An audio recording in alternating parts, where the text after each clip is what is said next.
আসসালামু আলাইকুম। আশা করি সবাই ভালো আছেন। হঠাৎ করে আজকে আমাদের খিচুড়ি রান্নার আয়োজন এবং সেটা কলার পাতায়। খিচুড়ি রান্না করে কলার পাতায় আমরা খাবো। তার জন্য আমরা কলার পাতা কাটছি। আপনারা দেখতে পাচ্ছেন যে আমাদের ফ্যাক্টরিতেই পাশে কিছু কলার গাছ লাগানো ছিল। ওই কলা গাছ থেকেই কলার পাতা কাটা হচ্ছে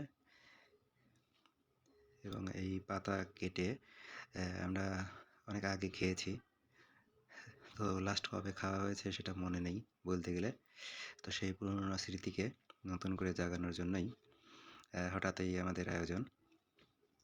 তো গাছে থেকে পাতাগুলো কেটে ছোট ছোট করে থালার সাইজে কাটা হচ্ছে। এটা আমাদের ফ্যাক্টরির ভিতরেই কাজ হচ্ছে, মানে রান্নার আয়োজন চলছে। একদিকে কাটাকাটি চলছে ডিম ভাজি। খিচুড়ি রান্না আমাদের অলরেডি হয়ে গিয়েছে। তো একদিকে ডিম ভাজি হচ্ছে আর অন্যদিকে কলার পাতা কাটা হচ্ছে। আর খিচুড়ি ডিম ভাজির সাথে যদি লেবু না হয় তাহলে কেমন টেস্টটা পরিপূর্ণতা আসে না। তো এই যে গাছের কিছু লেবু ধরছে, আলহামদুলিল্লাহ বেশ ভালোই লেবু আসছে। তো এই লেবুগুলোকেই পাড়া হচ্ছে দেখে দেখে। এখনও খুব বেশি বড় হয় নাই, আলহামদুলিল্লাহ ফলন বেশ ভালো।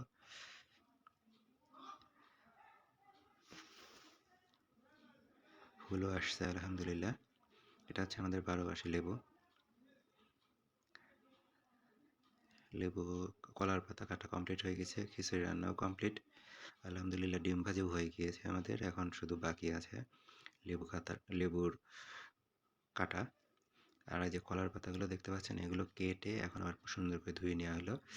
আর এই যে পরিবেশন করা হলো এখন খিচুড়ি, ডিম ভাজি আর লেবু, সাথে থাকছে লেবু। তো ধন্যবাদ আমাদের সাথে থাকার জন্য। আমরা মাঝে মধ্যে এরকম হুটহাট করে আয়োজন করে বসি। তো আপনাদেরও ধন্যবাদ কষ্ট করে আমাদের ভিডিও দেখার জন্য। আসসালামু আলাইকুম।